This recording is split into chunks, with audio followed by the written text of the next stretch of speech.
Good morning, good afternoon, whatever time of day it is that you are listening, folks. Thank you very, very much for listening. Date today is the 11th of October, year of our Lord 2020-24. Welcome to yet another edition of the Going Hour, hosted by Nicholas Eagle, aka Moton Noah. Got a massive show for you guys today. Lots of stuff to talk about. I'm probably going to forget to talk about half of it, and then by the time we record an episode next, there will be a whole slate of football that happens, and then it's all just going to fall to the wayside. I'm going to tell you right now, man. So many of you sent in great emails this week, and a lot of them are just going to fall through the cracks. I feel bad about it. It's just kind of the nature of the show. So if your email doesn't get read today, does not mean that you sent in a bad email. Just meant that I did not have time to get to it. You want to start with like a little FAQ up top. Get this one a lot. copinghoursubs@gmail.com, spelled phonetically. Email available in the description, wherever it is that you listen to this program. Comes into us from Alan. Alan, welcome to the show. Subject line, JPEG with 3 question marks. Quick question. What's the deal with the .jpeg joke / punchline / habit? I truly don't get it. Making me feel like I'm already out of touch at 26. Would love to get what that's about. Besides the fact that JPEG is a file type or something of the sort, missing the funny and feel left out.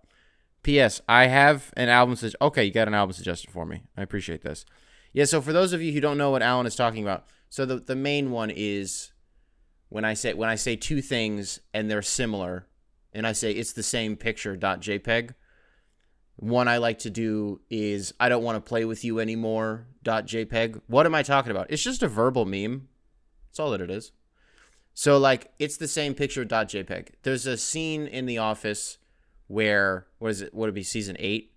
Or it's right after Michael leaves, so it's the end of season 7. Creed Bratton is made manager, and he's like starting to make some phone calls, telling their biggest clients that the company's going under and they're cooked and blah, blah, blah. He's like, yeah, you might as well jump ship.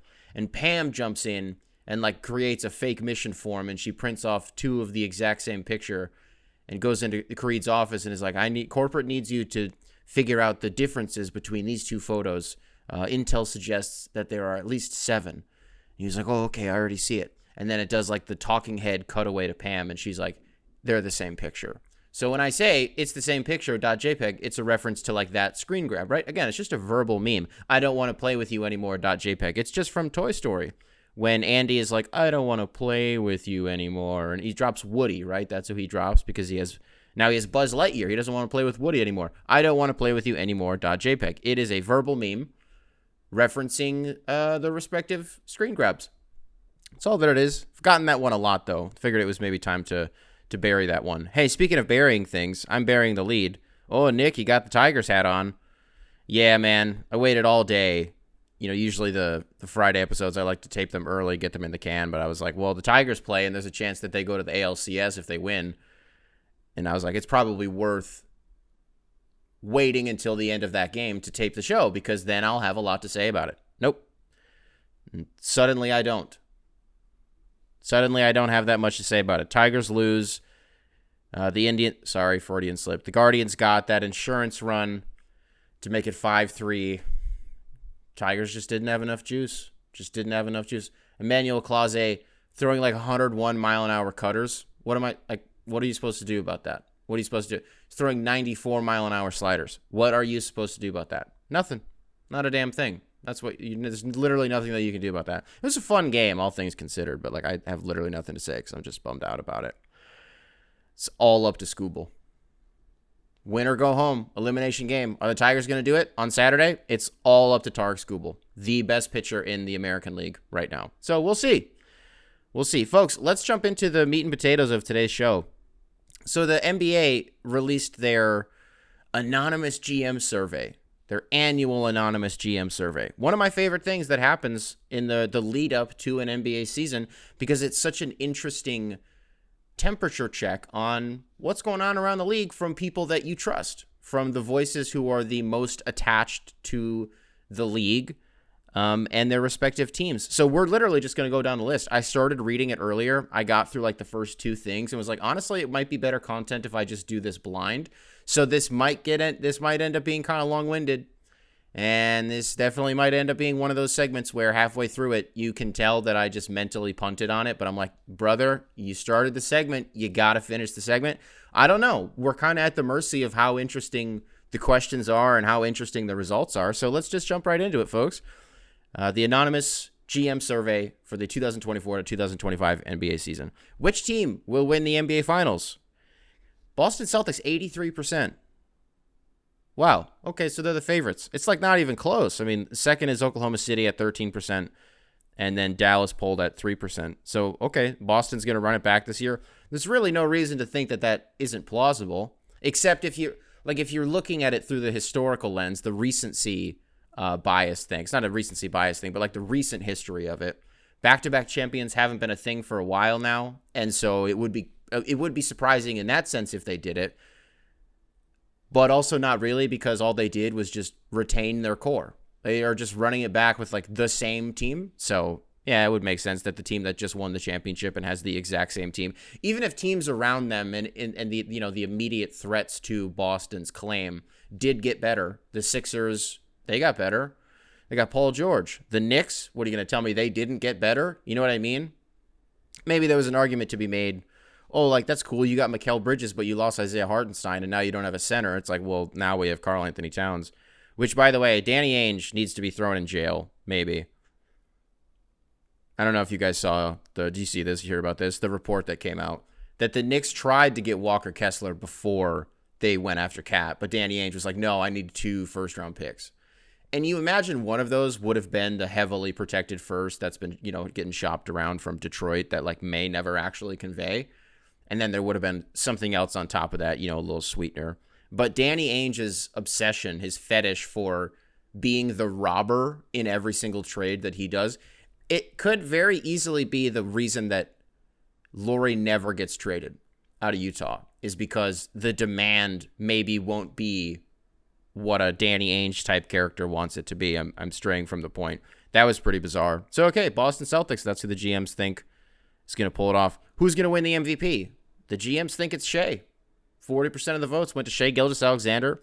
Second place was Luka with 30%. And then you had Embiid, Jokic, and Jason Tatum all tied at 7%. Yeah, man. He's the shiny new toy on the block. That being Shea Gilgeous-Alexander. I mean, how many games does Oklahoma City have to win in order for it to be a lock? I think if they get to 60, it's not that big of an ask. 60 games is a lot of games to win, 100%. But in the grand scheme of things, for an Oklahoma City team that if you were looking at the league this year and you were like, I have to bet money on somebody winning 70 games, probably going to pick Oklahoma City, right? I would pick them over, let's say this out loud to figure out if I mean it. I would pick Oklahoma City to win 70 games over the Boston Celtics. Yeah, no. I mean, no one's going to get to 70. But that's not the point. The exercise is if you had to do it, yeah, I would pick Oklahoma City because their depth is just ridiculous. Like 1 through 5 aside, you look at 8 through 11 for them. I'm sorry, like 6 through like 11 for them. And you're like, wait, so you guys, your starting unit, if you're Oklahoma City, is better than most teams, right? That's not that crazy to say. But their bench unit is also like better than a lot of starting fives. And you're like, huh? You're like, what? Yeah, I don't think that's that crazy. Makes sense. And then, you just go, who's the ringleader of that? Well, Shea Gilgeous-Alexander. There's an argument to be made that he got robbed of the MVP this last year. A lot of people felt that he should have won that. All right, whatever. Next question. If you were starting a franchise today and could sign any player in the NBA, who would it be? This is a layup. We don't even do it. It's Victor Wembanyama, 77% of the votes. For those curious, Shea and Jokic are tied at 10%. For second place, and then you have Luka trailing at 3%. Yeah, I mean, it's just Victor Wembanyama, though. It's just him. Which player forces opposing coaches to make the most adjustments? This is interesting. Luka Doncic, number 1, 33%. Trailing him is Steph Curry at 30%. Then you have Jokic at 23%. Giannis Antetokounmpo and Joel Embiid tied at 7%. It's not like pushback that I want to give on this one. I just think it's Giannis. I just think and I'm like happy that he polled at least, but I just think it's him because with a guy like Giannis, you go up and down these rosters in the NBA. 90% of these teams aren't going to have a single body that they can throw at him, like an individual guy that they can say, you're the Giannis stopper tonight. Most teams don't have that, right? And you have to rely on team defense to stop him. There are, I don't want to say plenty of people in the NBA who are capable of stopping Luka Doncic. It's really hard to do that. I would throw Jokic in there too. But my thing with Giannis is I'm like, it's just like sheer force and like willpower. Like it's a frame thing. It's a muscle thing. It's a, what are you supposed to do when this guy goes downhill? You know, because the extent of Luka is like handles and stepping back, but it's not like a physicality. He's a physical player, but if we're doing who's more physical between, like it's Giannis. You know what I mean? So I don't know. I would have loved to have seen Giannis get more than 7%, because what's the math on that? You have 30 GMs, and if he gets 7%, what is that, like 3 GMs? I don't know what the math is. I'm not fucking Rain Man. Which player is most likely to have a breakout season in 2024 or 2025? Jalen Williams from Oklahoma City. Now it's Jalen, Jalen Williams. So is that J Will? Because J-Dub is Jay. Which one is, I don't know which one is which. If I don't have their pictures in front, I don't know which one is spelled which. It's the big, right? Then you have Evan Mobley, John Morant, and Victor Wembanyama tied for second place at 10%. You got Paulo, Cade, and Brandon Miller all tied at third at 7%. That's pretty cool. Didn't Paulo kind of already do that, though? Like, how much more can he break out? He's just really good, you know? I would say the same thing about John Morant. Like, no, he's just good. Like, is him having a breakout year that he just missed, like, an entire year? That we just didn't get to see him, and so he has, like, a return to form? Is that a breakout year? He's already good. You know what I mean? If I really looked into it, hasn't he gotten MVP votes? I might be lying about that. I don't remember. Victor Wembanyama, breakout year? Really? More than he just did? Like, it's not inconceivable to think that he could, and the odds are that most people are going to, and I'm sure we'll see it on this list at some point, you know, who's going to win Defensive Player of the Year. I'm sure Victor Wembanyama is in first place for that, right? Cade being on this list. Nice. Hell yeah. Nice. Thank you, anonymous NBA general managers. Brandon Miller. We like bullshitted a little bit and soft hypothesized that somebody's got to have a sophomore slump this year. Sounds like something that would happen to him. I like him a lot, but I don't know. It's got to be someone, right? Evan Mobley. It's good to see him on here. That's an actual guy who could have a breakout year, especially offensively. Who's the best point guard in the NBA? Luka Doncic. He wins. 37%. After that, you have Shea at 30%, Steph at 23%, and Jalen Brunson at 10%. Respect my guy. So, okay, wait. What's the math on that? Oh, no. Yeah, I was right. So if somebody was at 7%, that means 2 GMs said it. Because Jalen Brunson is at 10%, which means if there are 30 GMs, that 3 GMs said Jalen Brunson. Shout out to Leon Rose. Who else would have said it? Would Nico Harrison have said that? No, he would have voted Luka, obviously, which is who was in first place. I'm just trying to think, like, who would have said Jalen Brunson? I bet Daryl Morey said Jalen Brunson. Do you think so? I don't know. It's just a vibes thing. I just wish he had more. But, like, what am I supposed to say? That he's better than Steph and Shea Gilgeous-Alexander and Luka Doncic? Probably not. Who's the best shooting guard in the NBA? Anthony Edwards wins. 33%. Devin Booker at 23%. Shea at, wait, the fuck? So Shea gets to be on the best shooting guard and the best point guard? That's bullshit. And so is Steph and Luka, by the way. This is why are you even asking this question? Because these positions aren't real. And they haven't been for a while now. Like a good while now that these positions haven't been real. Because if we really wanted to get nitpicky, there are some years that this has happened where like Luka on all NBA teams, before they made it positionless, they were like, oh, let's put Luka in as a small forward. You're like, what? Like, huh? He would like get votes there in the future. I guess it's positionless now, so that won't be a problem in the future. But okay, that's dumb. Shout out to Devin Booker, man. He and the Phoenix Suns played at the Breslin Center. They played a preseason game against Detroit at the Breslin Center in East Lansing, which was just cool. And you see Devin Booker go out there in Michigan State warm-ups, and he's got like a Michigan State PE of the book ones. What number is he on with his sneakers? It's his signature, but it was a Michigan State PE, and that just ruled. And I'm looking at it, and I'm like, look, man, if I've said it once, I've said it a million times. Get this shit over with. Why are we still wasting our time pretending that Devin Booker is going to retire a Phoenix Sun? He's not.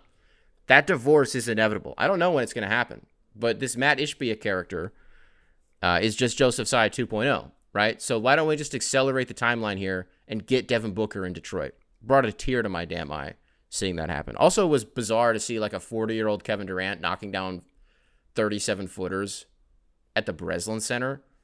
That was like shattered my brain. Felt awesome. Who's the best small forward in the NBA? Jason Tatum. He won.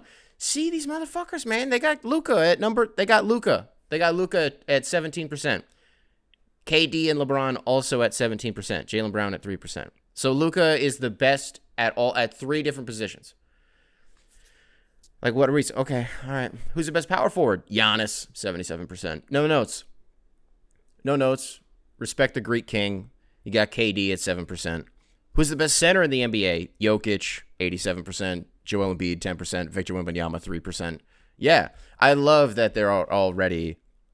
So one guy voted for Victor Wembanyama. One guy voted for Victor Wembanyama as the best center in the NBA. Nice. It's crazy. Jokic a year ago was at 93%.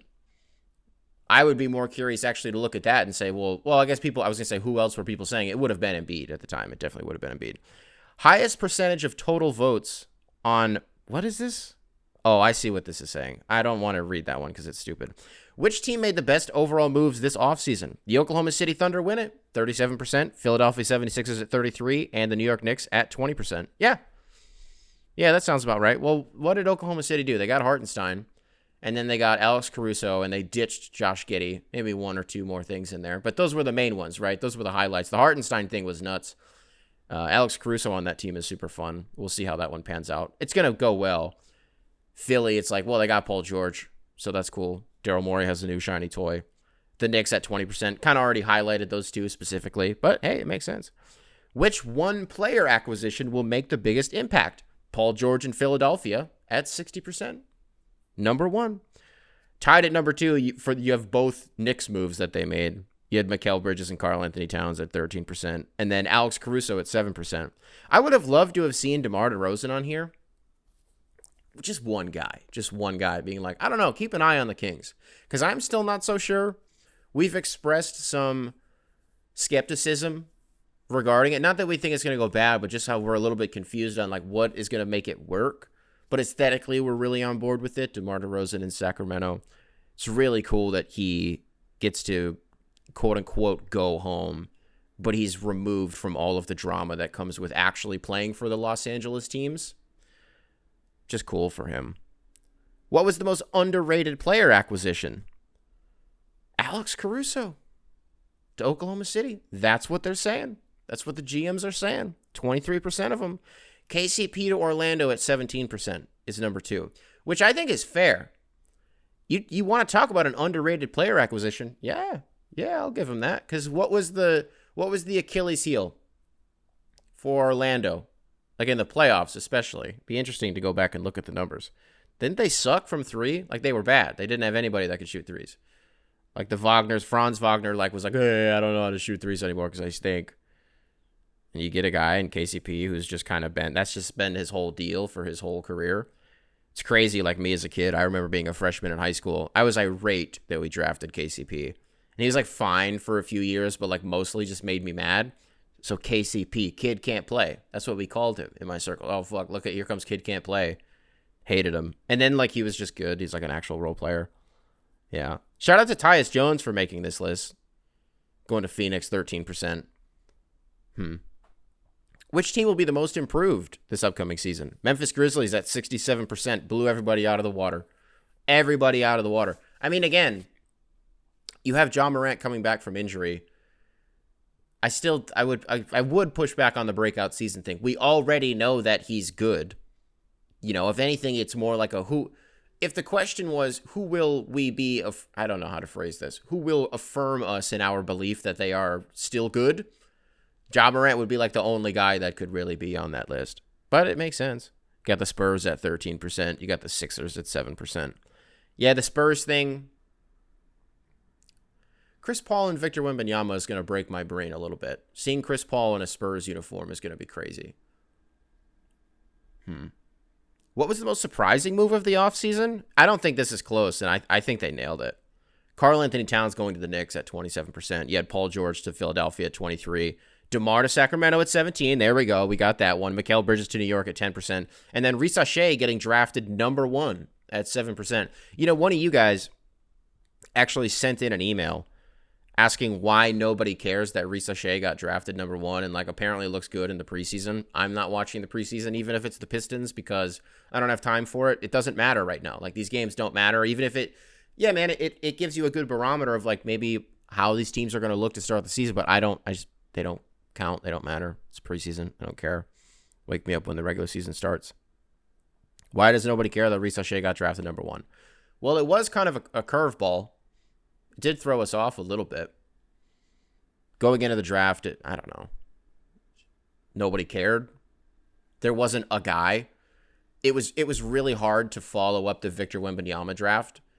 And the fact that we didn't just not follow it up very well. It was like just such an underwhelming and boring pre-draft process where like none of the guys really popped. That's not to say that some of these guys aren't going to rule. I think there are a lot of players, Ron Holland, by the way, who could be really, really good. Modest Buzelis is going to suck. I don't think he's not going to be good. Don't buy the stock. Sell. All right. But because there was no clear like capital G guy in the class, it was like, oh, whoever went number 1. It's like, oh, wow. Yeah, we'll see. I don't know. Who's going to win Rookie of the Year? Reed Shepherd from Houston, 50%. Zach Edey from Memphis, 30%. Yeah, I mean, also receiving votes, Ron Holland. Ron Holland got some votes. Don't know the percentage. It was probably just Trajan Langdon being like, I think let's keep an eye on Ron Holland. Let's keep an eye on that guy. I wonder who voted for him. Which rookie will be the best player in 5 years? Oh, yeah, it's also Reed Shepherd. It's also Reed Shepherd at 43%. Seems to be the guy. Alex Sarr made the list. You did have Reese O'Shea at 13%, so not that many people said him. This one's not interesting, so I'm going to skip that one. Which rookie was the biggest steal at where he was selected? 6 people are tied for number 1. That's not good content. Best international player in the NBA. Nikola Jokic at 87%, Luka Doncic at 10%, and Victor Wembanyama at 3%. One person said Victor Wembanyama, which means that nobody said Giannis Antetokounmpo. No one. I don't know. Just because the Bucks kind of had like a bullshit year, Giannis was maybe the best that he's ever been. I guess this is the episode where I'm getting on my soapbox about Giannis. Being like, did they forget? Did they just forget that That's why I just think that championship was so important. Because the way that we will talk about him in 10 years, when he's out of the league, like whatever, he will always have that. And he so easily could have been. Because if we think we're forgetting him now, if I'm getting worked up, then I'm like, do people just not remember? Imagine if he didn't have a ring, what people would say about him. Because I remember what they said when Milwaukee just like kept flaming out in the playoffs. Oh, they're never going to get it done. But what happens when they do? I guess they still forget about you. I don't know. Who's the best defensive player in the NBA? Whoa. Victor Wembanyama got 40% of the votes. He's number 1. Tied at 2, each with 10%. Bam Adebayo, Rudy Gobert, and Jrue Holiday. Rudy Gobert being at 10% is bizarre to me.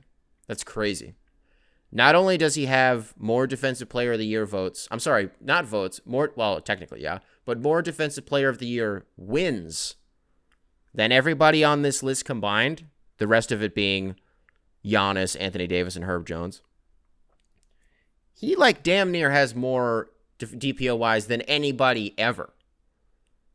And the fact that guy can't get a seat at the table for him, and he's got one, it's 10%, but that means like fucking 4 people voted for him. That's crazy to me. Well, 3 people voted for him. That's crazy to me. That's crazy. But it's also like, I'm not saying Wembanyama shouldn't have been number 1. He should be. No notes. It's just kind of like, I don't know. Who's the best perimeter defender in the NBA? Yeah, it's Jrue Holiday. Herb Jones also making this list, by the way. I read something today. I don't know if it was true. That it sounds like he's going to be playing center for New Orleans this year. I don't know if that's like his job now. Like they're just like, hey, you're a 5 now. Or if it's going to be like, yeah, sometimes you'll be out there playing center. Was that a thing last year? And that just wasn't on my radar. I didn't clock it. That blew my mind to read that. Good for him. Like him a lot. Best interior defender in the NBA. Yeah, it's Victor Wembanyama. And Rudy Gobert coming up in second place at 37%. Wemby had 40%. You got AD at 10. You got Bam Adebayo at 7. Yeah. Who was it that said this? I'm not going to be able to veer credit because I don't remember who it was. What I would be curious to see is if one day the Jimmy Butler stuff kind of like boils over. I don't know. He's kind of getting old. So maybe just by the time he's out of the league. If Bam is still a dude, which he probably will be, what does it look like when Bam Adebayo is the guy on the team? You know, what does that team look like? Defensively, I still believe that they're going to be pretty good. Be curious to see, though. Jaren Jackson not on the list for best interior defender in the NBA. Giannis also wasn't on the list, but Jaren Jackson not on the list. Okay. Most versatile defender in the NBA. Giannis did it. He did it. 17%. That's number one. That's number one, folks. Finally. Damn. Our guy. Finally getting in there. Tied at second, you had OG at 13 and Victor Wembanyama at 13. Wow, Jonathan Isaac getting on here. That's pretty cool. Herb Jones, man. He's just sneaking onto all of these lists for the best defenders.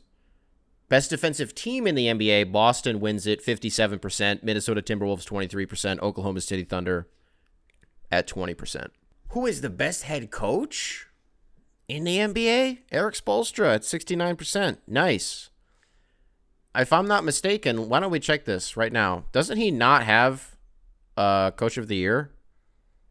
I'm pretty sure he doesn't. Coach of the Year. Because that's been the one thing, dude, where like every year people are like, oh, man. No, didn't he win it when Miami was like 20 games under 500? And then they ended up making the playoffs. Didn't he win Coach of the Year that year? I'm almost positive that he did. How do I find this? Basketball Reference says that he doesn't have one. That's not true. That's not true. Yes, he does. He's one coach of the... nope. Coach of the Year. Yeah, okay, yeah, he has one. He has one. It was in 2016, 2017. Well, that wasn't the... No, okay, well, then he would have gotten robbed then, the year that... What I was just referencing about when they got super, super hot in the last, like, 40 games of the year. He must have gotten robbed that year. Right? All right, okay. But it's like... My point still kind of stands because it's the one guy that everybody's like, oh, Eric Spoelstra, Eric Spoelstra, Eric Spoelstra. That guy has won 2 championships? 3? How many did they win in? Wait, they beat Oklahoma City, and they beat San Antonio. And they only had 2. And then without LeBron, also went to 2. And everybody always talks about only one Coach of the Year. Okay. Which head coach is the best manager / motivator of people? Spoelstra wins that one too at 37%. You got Steve Kerr at 17%. You got Mazzulla and Popovich and Doc Rivers all tied at 10%. Yeah, I mean, I guess maybe. That's my biggest thing with head coaches in the NBA. When like people get mad that, oh, well, man, like they fucking don't even do anything. I've always been of the belief that a lot of these coaches are babysitters. And the question is, who's the best manager / motivator of people? They're ego managers is what they are. That's why Phil Jackson was so good. People always talk about the triangle offense, but it's like, do you know how fucking hard it was to ring in the circus that was the Scottie Pippen, Michael Jordan, Dennis Rodman Bulls? That was pretty hard. And then you transition from that and you go to Kobe and Shaq. That must have been pretty hard too. And then you go to New York and you suck. You just suck at your job. He wasn't the coach, but he still wasn't good. Which coach makes the best in-game adjustments? Ty Lue, finally. Tyronn Lue making this list. There he is. Number 1 at 28%. You got Eric Spoelstra at 24%. Yeah. Taylor Jenkins making this at 7%. Good for him. Is Michael Malone on here? He's not. No Michael Malone. That's interesting. Rick Carlisle wins it for the best offense in the NBA, 47%. It's not close. I mean, he blew everybody out. Has to be. That's been his philosophy for how long now? Whether it's Indiana, whether it was Dallas. It wasn't really the case with Detroit because the NBA just kind of wasn't in the space where an offense that he would run today could flourish, 20 years ago before he got fired in Detroit. But it's like, your team might give us 120, but we're going to score 137. You know what I mean? Okay, all right. Best defensive schemes, that goes to Eric Spoelstra. Which new or relocated head coach will make the biggest impact on his new team? Mike Budenholzer, 40%. Respect to a king. Respect to a legend. You got Kenny Atkinson and JB Bickerstaff, each tied at 20%. Got to be honest with you guys, reading this in real time. Wait, Charles Lee is the fucking Hornets coach now? Whoa. Shout out to JJ for getting 1 vote for the Lakers. Shout out to Rob Pelinka for that. Good for you, Rob. Really sticking to your guy. I had no idea that Charles Lee was the Hornets coach, and I forgot that Kenny Atkinson got hired in Cleveland. Oh, right, because I had been running with the bit that he was actually very content with just being on the bench, like lower on the bench and just being an assistant in like Silicon Valley. That was just kind of what he was into, and you kept hearing his name floated out there for these head coaching vacancies, and then he kept turning them down. It wasn't that he wasn't getting that. And sure, an agent can go out and spin it and be like, oh yeah, no, Kenny actually turned the job down. We were offered it, but we actually turned it down. Maybe that's not true, but that was always the language. That was always the communication. So when he finally took this job, I was like, oh, wow, okay. All right. It was an attractive role for sure in Cleveland. And maybe that's all that it was, is he was just waiting for the right opportunity. Where like a JB Bickerstaff type character, I think he was just like, oh, someone wants to give me a job? Yeah, cool. All right. Hell yeah. Best assistant coach in the NBA? Sam Cassell and Mike Nori. Tied at 17% for number 1. Fuck. Wait, what? So Sean Sweeney getting 10% from Dallas is really cool. A guy that I've always wanted to see him get a head coaching job in the NBA. It will happen by the end of the decade. Sean Sweeney will be a head coach in the NBA. Just rules. Just an awesome guy. Jeff Van Gundy is on the bench for the Clippers? Where have I been? Must have been a long offseason. That's new, right? That's got to be new. That has to be new. How long has he been there? That's awesome. Shout out to our guy, JVG. Which active player will make the best head coach someday? Chris Paul at 30%? You guys think he's going to get in the coaching game? That guy screams TV to me. I mean, he already does it. You know what I mean? Like, he already does the State Farm commercials. He's been doing them for a really long time. Chris Paul loves being on TV. And he's got a voice for it, too. He's got a funny personality. Garrett Temple at 20%. Mike Connolly, there it is.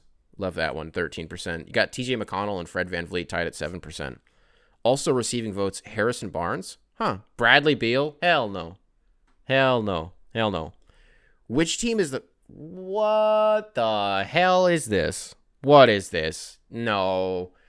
All right, we finally got there where I'm reading one where I'm like, this is horse shit. No. Which team is the most fun to watch? The Pacers at 37%.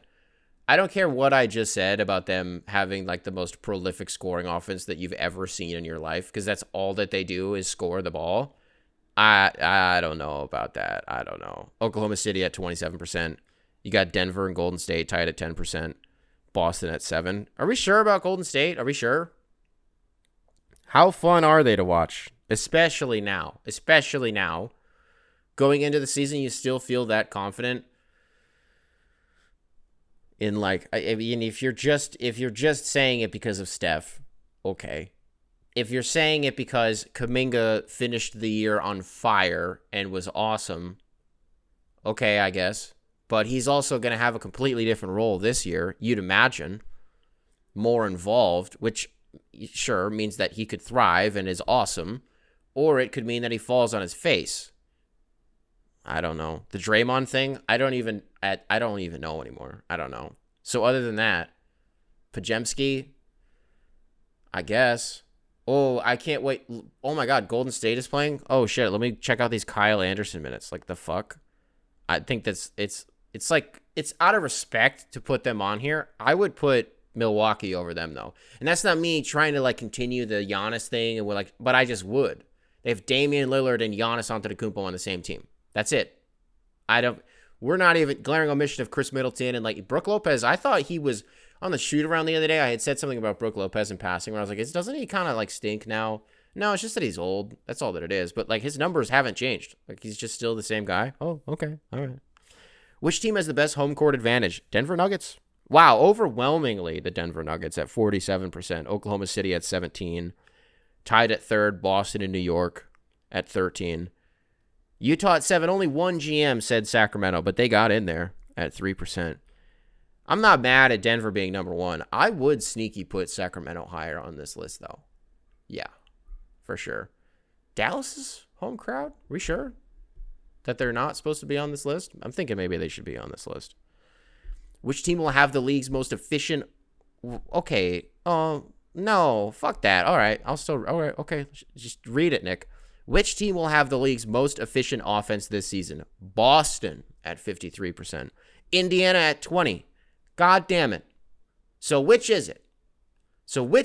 With Indiana? Either they're the most fun team to watch. Either they have the best offense in the... So yeah, they're the most fun to watch. They have the best offense in the NBA. But they're not going to be the most efficient? Okay. Sure. Which team's level of success this season is toughest to predict? Ooh, that's a fun one. The Lakers won it at 17%. Yeah. Tied at 2. You have Houston and New Orleans at 13. Damn, Houston might be the real one, though. I get that we have to say the Lakers because... No, I don't need... Objectively, it is Houston. I'm sorry, it is the Lakers because... You're like, so the LeBron thing still works, right? It does. He's still LeBron. The Anthony Davis thing, yeah, if he's playing in games, he's really good. He's still really, really good, by the way. I think, respectfully, if you're factoring in the Bronny James thing, you're just feeding into, like, the rage machine. I would be shocked if he isn't in the G League for, like, the whole season. Do we know yet? Is there been language on that? Be surprised. Like, he doesn't factor into it at all. He's just not part of the equation right now. But the other piece of it is JJ Redick. That matters a lot. So, yeah, it is. But Houston, no fucking clue. No fucking clue. They might rule. Like, they could squeak out. And then the number I was about to say does not indicate that they were squeaking out wins. 45 to 50 wins, I don't think would be...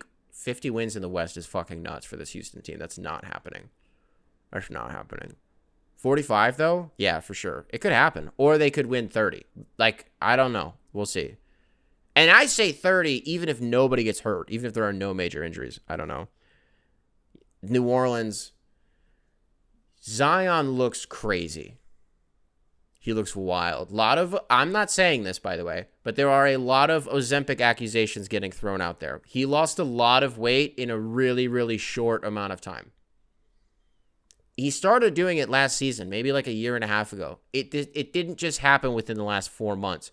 But if you look at him today versus when he got hurt against the Lakers in the play-in game, you're like rubbing your eyes like a damn Looney Tunes character. What? Huh? He looks great, though. Hate the beard. I thought I would like it. I don't like it at all. Just go back to the little chin thing. I don't like it. Which team has the most promising young core? Shout out to the one guy who, again, was definitely Trajan Langdon, who voted for Detroit. We're at 3%. You got the Spurs at 7%. The winner is Oklahoma City at 60%. Because what does that even entail with Oklahoma City? Which team has the most promising young core? That's the whole fucking team. It's the whole team. Oh, okay. Which player is the most athletic? Anthony Edwards at 45%. Giannis at 17%. There he is. There's our king. Amen Thompson at 10%. Really?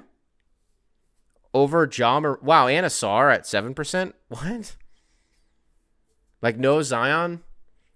But so Amen is above Ja Morant. By one vote, he's above Ja Morant. Okay. I think it's cool that the Thompson twins are both on here. Which player is the best pure shooter? It's not even worth reading. You guys know who it is. It's Steph. Which player is fastest with the ball? That's fun. De'Aaron Fox at 52%. Ja Morant at 38%. Tyrese Maxey at 7%. One person, again, definitely Nico Harrison. Voting for Kyrie Irving. It's got 3%. Which player is the best at moving without the ball? Why even ask that question? Which player is the best passer? Wow, overwhelmingly Jokic. 70%. You have Luka at 17%, Tyrese Halliburton at 10%, and Whoa. Hold on, folks. Give me a minute. I know I'm not seeing this properly. You'll just have to bear with me for a second here. So this says, in the anonymous NBA GM survey, Which player is the best passer? It's Jokic at 70, Luka Doncic at 17%, Tyrese Halliburton at 10%, and Josh Giddey at 3%. Oh.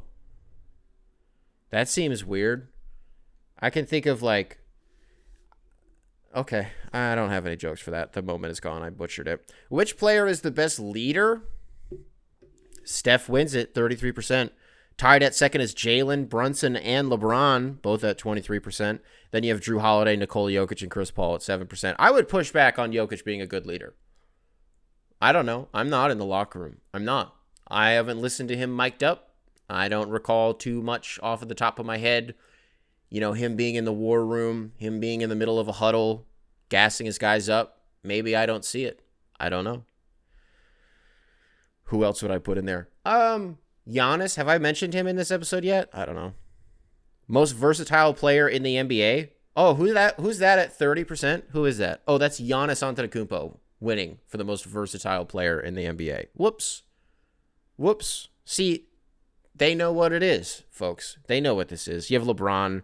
Okay, I'm starting to lose myself. It's happening. I need to speed through this. Best basketball IQ, Jokic winning 53. Yep. Which player do you want taking a shot with a game on the line? Steph wins it 40%. Yeah, there's KD at number 2, 23%. Luka at 3 with 10. I mean, it is still Steph. It is. Dame is a little bit lower on the list. I'm just trying to think like where I would want. I mean, even if Luka got like 4 more votes, it's not enough to get Steph.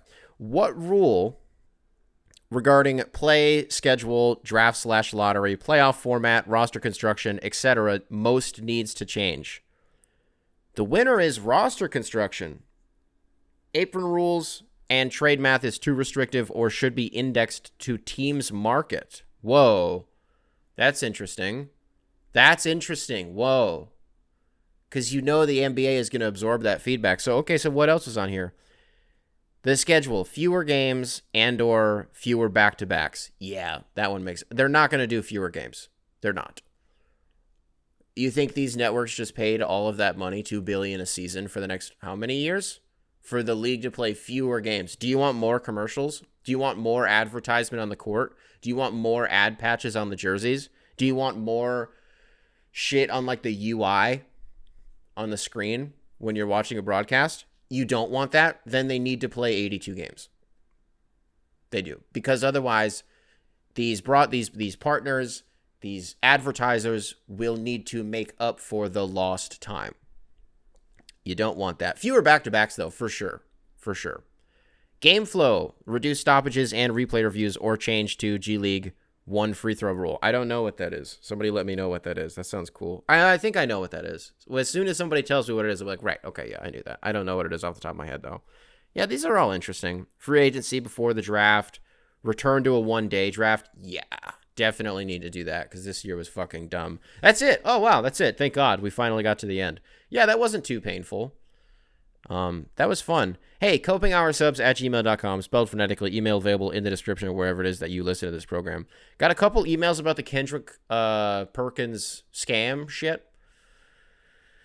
So basically, Kendrick Perkins has a foundation where he awards high school students and early college athletes NIL money, but he's like a loan shark is literally what he is. He's a loan shark.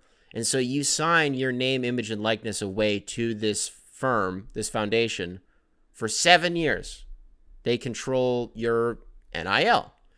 And then they also get, depending on the player and the terms that they work out, like 25 to 50% of the earnings that you accrue under their umbrella.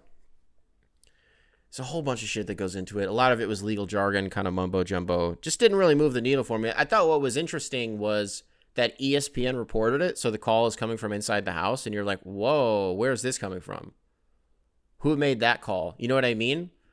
Because he would have had to have... Who was it that put out the damn article? I don't remember. But he would have had to put that on an editor's desk, and that would have also gone through some superiors, some back channels, and they were like, yeah, no, this needs to go up. Are they trying to push Kendrick Perkins? out of here. That's interesting. Hey, while we're at it, while we're on ESPN reporting weird shit, what is Ramona Shelburne doing reporting that the Warriors considered drafting Bronny James, but they didn't because out of respect for LeBron? My questions are these.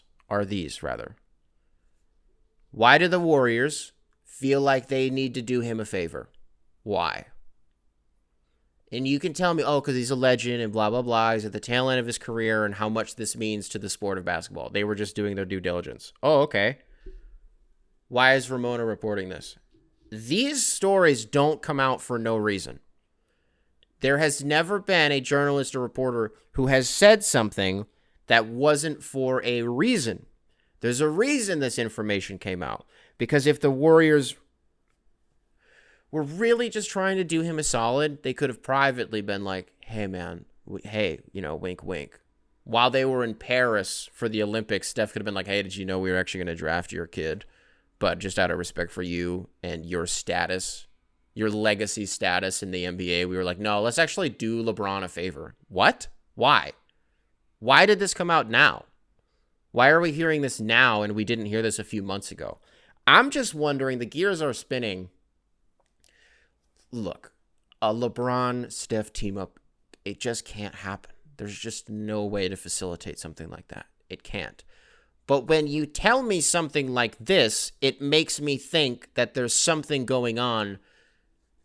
What is going on? It used to be that the two best players in the world couldn't play on the same team. But now I turn on the TV and Ramona Shelburne reports that it could happen.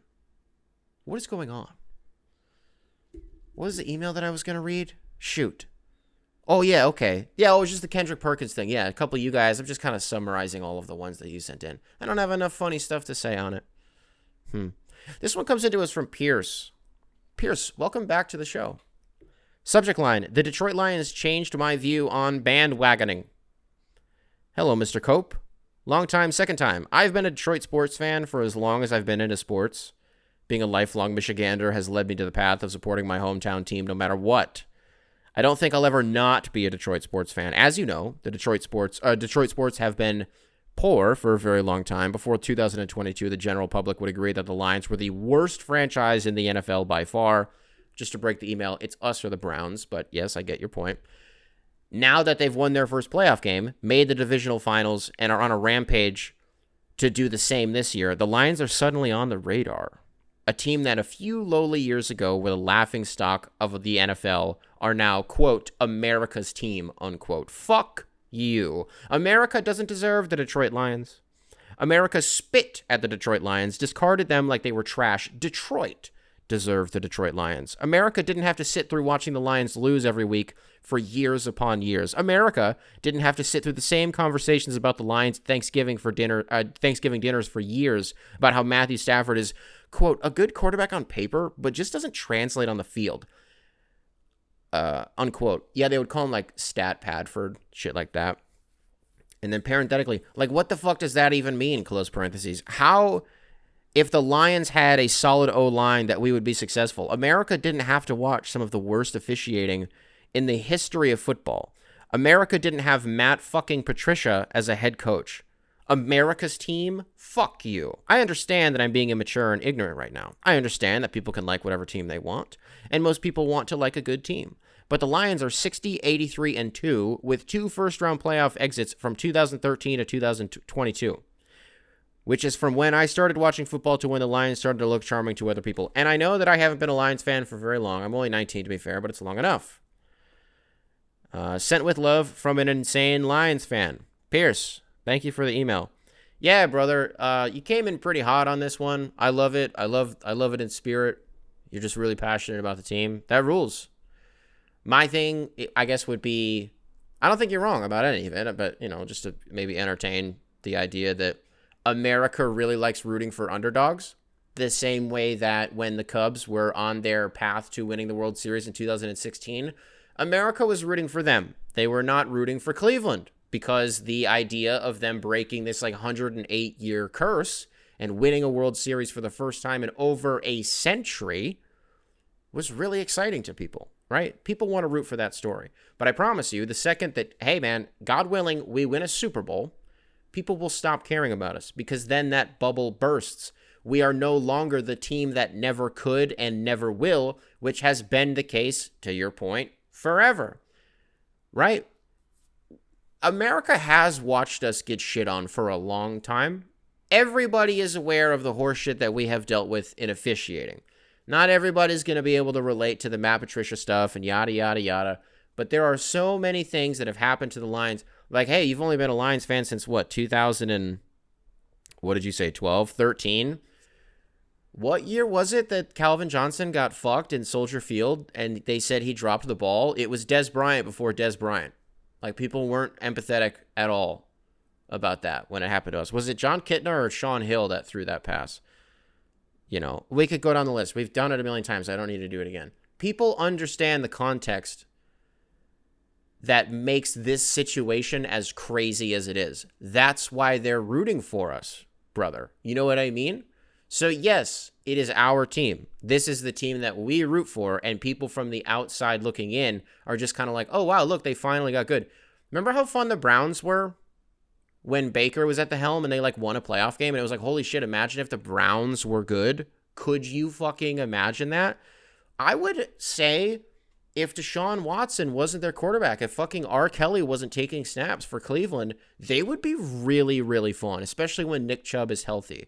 And it would be the same thing where you just want to root for them because the history of turmoil and reverse Ozempic success that the team has had, I totally get being protective over it, but I don't think you need to be, dude. Just let people hop on. Like, let other people enjoy the ride. You know, it's fun. It's fun. We do it all the time. Like, to other teams that aren't good. When they get good, it's really fun to be along for the ride. And then when it's over, you get off. That's it. Hey, let's do one that I almost didn't read because there's no subject line. But then when I got to the bottom of it, well, actually, no, yeah, it is kind of the whole thing. Well, no, it is the bottom of it. We don't get that many emails about parenting. But we got 2 this week, actually. And this is the first one that I pulled up, so we're just going to read this one. copinghoursubs@gmail.com, spelled phonetically. Email available in the description wherever it is that you listen to this program. This one comes into us from Ian. Ian, welcome to the show. Welcome to the show. No subject line. No subject line. Hey, Nick. You said N-I-C and then in parentheses N-I-C-K. It is N-I-C-K. Hey, Nick. Long time, first time. First, I wanted to say that when you mentioned not liking certain franchises because of their colors/uniforms, it made me feel so incredibly seen. The uniforms that a team wears will make or break how I feel about them and will prevent me from ever watching certain games. The jerseys of the entire AFC South, minus the Colts, are horrendous. And I can hardly bear to watch them play, except for when the Titans wear their Oilers throwbacks. The Dolphins and Commanders can also be thrown into the terrible uniforms committee. The Dolphins one is kind of wild. Well, it's not wild. I actually get what you're saying. I don't agree, but I definitely get what you're saying. Because the colors work. I think I said this like a week or two ago.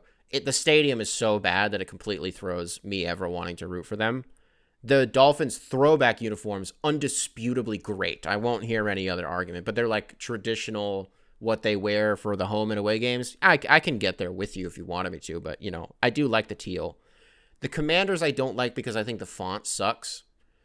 And so it's just kind of like, eh. And they're just lazy. Is it true that they're going to, Josh Harris is the new owner, right? Is it true that they want to change the name again? And like maybe do the football team for like another year? Maybe did that already happen? I don't remember. Back to the email. Anyways, I wanted to ask you a question about parenthood and distributing attention. My son is 4, and since he was born, I've struggled with the guilt of not always paying 100% attention to him when we are together. If I do something like read on my phone, watch a football game, or focus on anything other than being together in that moment, I lie awake at night feeling that I am wasting precious time together. I know that's not always realistic to be 100% in the moment with him, and I need to learn how to be okay with that. As a stay-at-home father, I am sure that you know the feeling of wanting to be fully engaged with your young child while simultaneously wanting to zone out or enjoy something else at the same time. Is this something that runs through your mind as well? And if so, how do you handle those thoughts?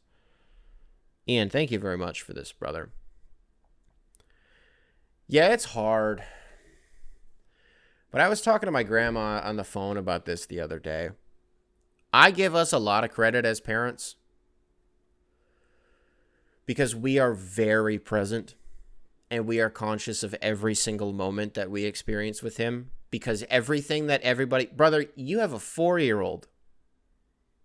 What I'm about to say, I'm sure you're like, yeah, for sure. Like 100%. The amount of people who tell us like, oh, like for the rest of your life, you'll always wish that you could go back to this time with him. You know, when he's like at his most vulnerable and at his his most dependent. You know, like it's those moments that you'll cherish for the rest of your life, and you don't get that time back, and you want to appreciate, you know what I mean? So you having a 4-year-old, like imagine when they were a 5-month-old, right? What would you do to get that time back, even an hour with them being a 5-month-old again? But the part that's hard about it is you have no perspective on that. You have zero perspective when it's your first time being a parent. Right? So you can feel like you're present in every single moment, but the truth is you have no idea how to appreciate it while it's happening because you're not able to zoom out on it. You know what I mean? So, I will tell you this, dude, like you're a great dad. You're an awesome dad.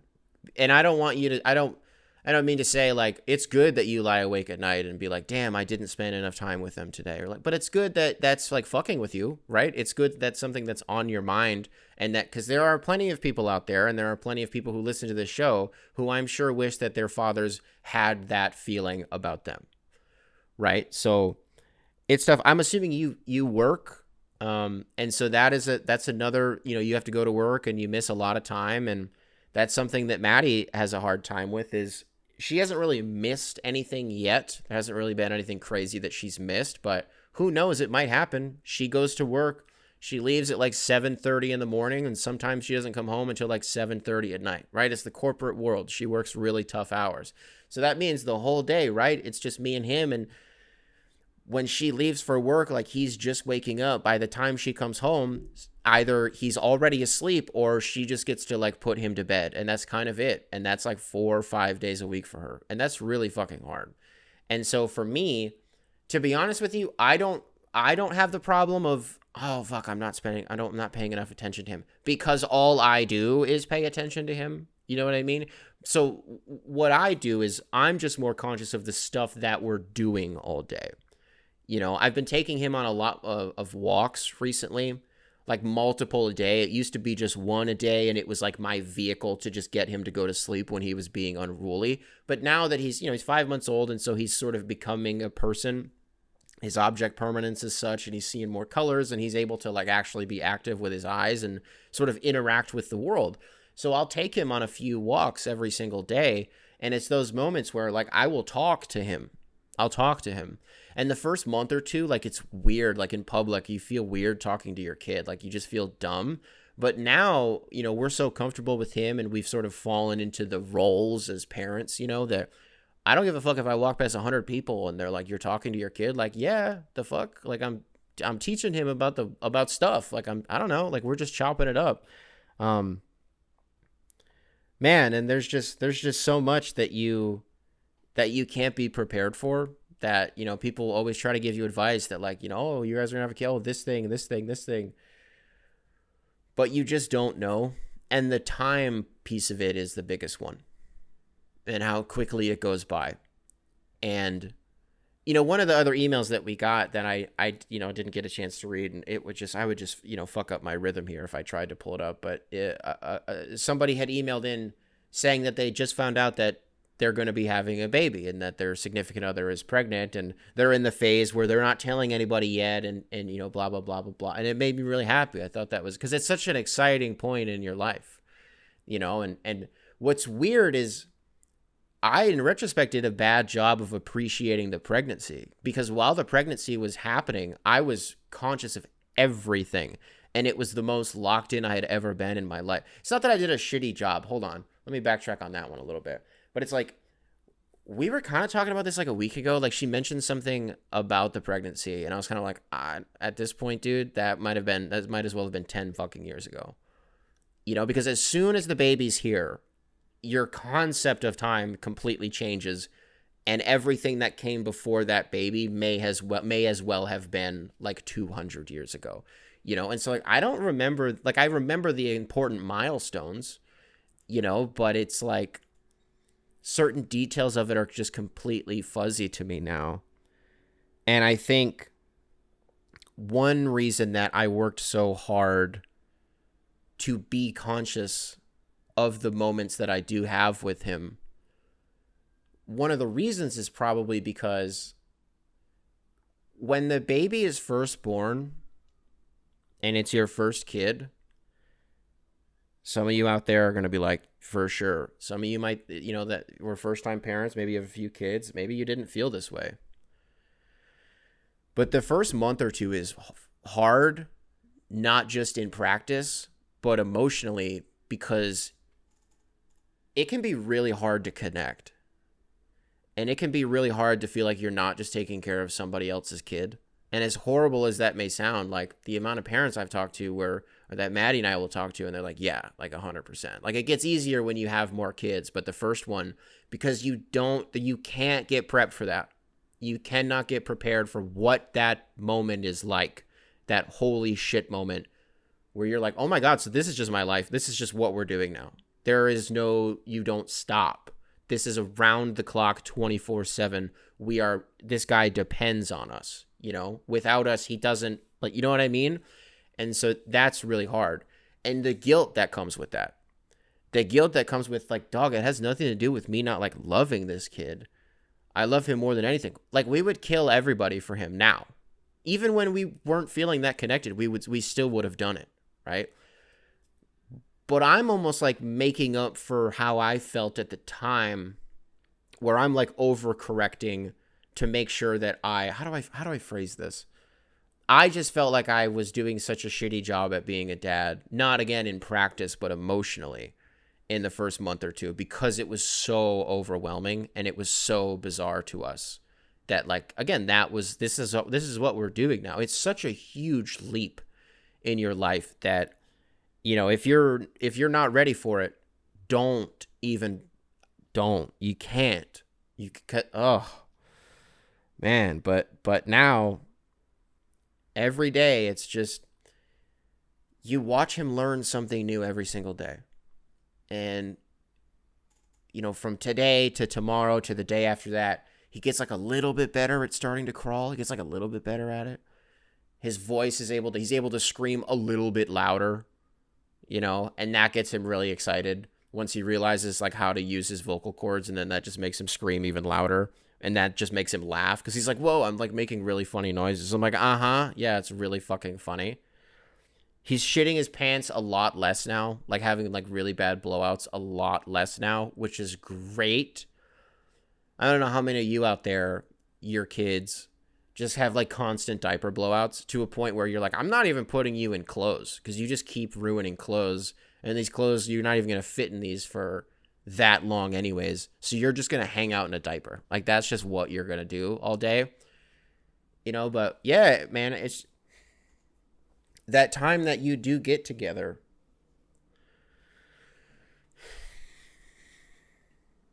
Is just so precious. And again, you're an awesome dad for having those feelings. And even if the feelings like suck and they eat at you a little bit, it's really good that you're feeling them, and they're very healthy things to be feeling. You know what I mean? So, alrighty, folks. If you are listening to this on Spotify, be sure to rate 5 stars. If you're watching this on YouTube, be sure to leave a like, subscribe, nice little comment for the algorithm. Make sure to keep primary control in check. Go stream the Charlie XCX Brat remix album. Shout out to the Japanese House. Shout out to the 1975. Reverse shout out to Troye Sivan. Nope. Don't send me fucking emails about Troye Sivan. Don't want to hear it. You'll be blocked. I learned I can block people on Gmail. Been really keeping that one close to the hip, because some of you fuckers need to relax.